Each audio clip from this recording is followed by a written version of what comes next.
Something just came in the mail.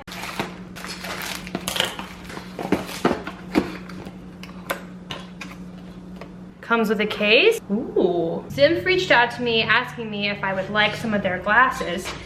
Girls always down for some new glasses. So I said, sure. I took a look at their site and I got one that's called the Rally Brow Line Tortoise Sunglasses. All right, haven't opened them yet, right? But looking very nice, looking really high quality too. I'm actually like super impressed by this. Comes with a cleaning cloth.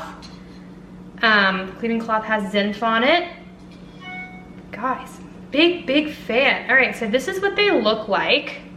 So they have a tortoise pattern up top, gold accents.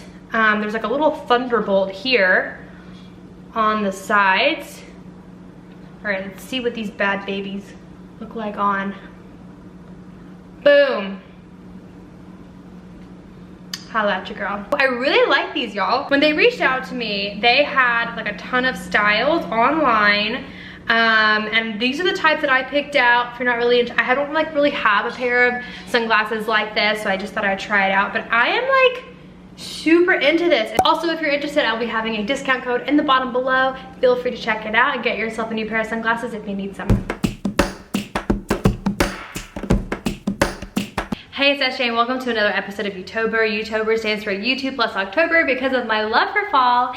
And in today's video, we're gonna be talking about how to host Friendsgiving. So I actually made a video back in 2018 explaining how to host Friendsgiving. And to be really honest, I did a terrible job explaining how to do that. And I thought I would now make the video again, giving a little bit of a better details, explaining how to do that. If you're curious about what I said in that video, I will link it below in case anybody wants to check it out, but I promise you this video is gonna be so much better explaining how to host Friendsgiving. But before we get started, don't forget to give this video a thumbs up. Subscribe if you are new here, and just a little bit about myself. My name is Sarah Jane. I like to make YouTube videos. I got out of the army not too long ago, moved to New York, and now I live in Virginia because of COVID. So crazy things have happened in my life over the past couple of years, but out of all of that, I consistently have loved to make YouTube videos, and you can find them all here. Also, make sure to check out my Instagram if you're not following me on Instagram, because I post pretty frequently on Instagram.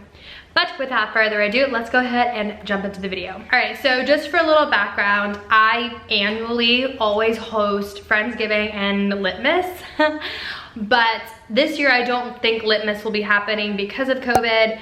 But I still wanted to host Friendsgiving because I thought I could make it, you know, just really small and intimate, follow all safety guidelines, and still be able to bring my close group of friends together. So if you're thinking about hosting Litmus is not happening, Sarah Jane. If you're thinking about hosting Friendsgiving, I hope this video is helpful for you. All right, so there are 4 main really like steps to take into account when it comes to Friendsgiving. The first one is I do recommend sending out an invitation. Now I think some people would like on Pinterest you always see girls like sending out handwritten letters. I love handwritten letters, okay? But with my life right now, it's not happening. Evites are just so much easier right now.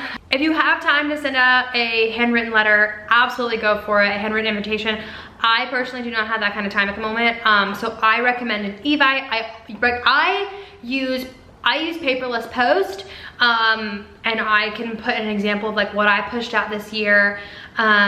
Paperless post is awesome because you can send out the invite, it'll tell you when people have opened it, and it'll tell you who is RSVP'd, who is pending, who has said no. You can view all of that. There's also an option if you want other people to see who all is invited. Sometimes I do that, like when I send out an e-invite for my birthday, I usually will like allow people to see who all else is coming, so that way people know who all is gonna be there. But for Friendsgiving, I didn't, but you can, it's an option. But yeah, totally recommend paperless post for e-invites, and just sending out an e-invite in general, because I don't know, it like makes people feel like they're coming to an event that you are putting effort into, versus just a text message saying like, hey, be at my place at this time. Bring food. Step 2 is decorations. You can get as decorative as you want with this step. I think when I've hosted Friendsgiving before, before, I had a little bit of a rowdier crowd, I would say. So less about decorations, but this year, being that it's gonna be much smaller, more intimate, I am gonna get more decorations. I'm going to be getting eucalyptus vines to put on the table. I'm also gonna be getting a banner that says Friendsgiving.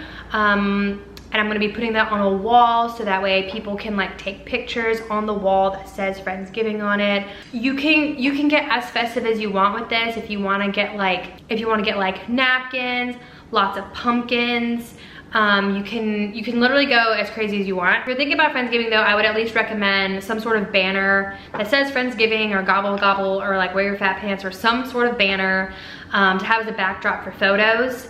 And then some sort of table setting at the bare minimum. And if you want to go above and beyond, go for it. Also recommend Amazon for that. If you have stores that are open near you, Hobby Lobby has some really good stuff. Also, one thing that you don't have to do different for decorations depending on your party size, but something that I recommend is actually assigning people where they're gonna sit, because there's always that like awkward moment where people are like, oh, where do you want me to sit? Also, it's also kind of like a nice touch if you kind of do it right. So you can get like a little card, and if someone has really pretty handwriting, you can put everybody's name on the card and put it on the plate or on the seat. I've seen things on Pinterest. Pinterest is amazing, but I've seen things on Pinterest where they get like an acorn and they'll put it like a card in an acorn, and like there's so many options you can do, but I do recommend doing like an assigned seating sort of thing so that people aren't just wondering where they're supposed to be sitting. Step 3 is food organization. So, which is currently at the step that I'm at right now as I'm filming this video. For food organization, I recommend sending out a Google Doc, preferably in a Google Excel document. And you either want to assign people food or allow them to pick from multiple options. And the reason why is because it takes a lot of pressure off both parties. It takes pressure off you to bring everything, and then it takes pressure off the guests because they feel like they're contributing and they know exactly what they're contributing instead of being told what they're contributing. So what I do is I create a list of everything that I want for Friendsgiving. So whether that's mashed potatoes, green bean casserole, you know, whatever food item you're wanting at your Friendsgiving, put that all on a Google spreadsheet and then list out on like one side, and on the other side list out where you can do it like by the tab. So like one tab is like food options, the next tab is like the assignment options, however you want to do it. I've done both, but then list out people's names and people can go in and sign up for what they want to bring. I've had a couple friends sometimes who have been a little bit lazy and don't sign up, and then, you know, I kind of have to encourage them. But for the most part, people like you will email them and they will go to the email link and they will sign up for a food. And since it's live, because it's over like the cloud, Google Cloud, like you can see it in real time and you know what everyone's bringing and if there needs to be more or less or like whatever it is. And so I like to allow my guests to have all the options and they can decide what they want to bring, because some people have certain dishes that they are really good at making or prefer buying or whatever it is.